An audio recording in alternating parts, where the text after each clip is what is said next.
আমরা দেখতে পাচ্ছি যে রোমালার বর্তমান পরিস্থিতি।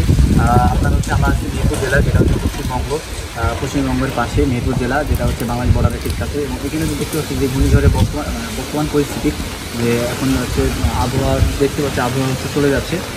আবহাওয়াটা প্রায় অনুকূল পরিবেশের মধ্যে মিষ্টি ছিল এবং সারাদিন কোনো কারেন্ট ছিল না আমাদের এলাকায়। তো এখন আমরা দেখতে পাচ্ছি যে এখন দমকা হাওয়া প্লাস হচ্ছে বৃষ্টি আছে, গুড়ি গুড়ি বৃষ্টি আছে।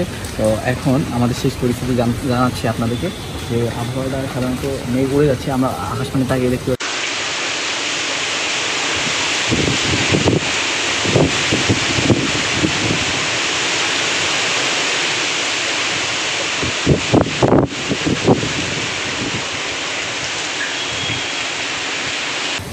আপনার হচ্ছে কোনো ধরনের বিপদ আপদ ঘটেনি। আমরা দেখতে পাচ্ছি যে আমাদের মেহেরপুর জেলাতে। তো আপনারা আমাদের সাথে থাকুন, আপডেট করে থাকছে এই ঝড়ের শেষ পরিস্থিতি।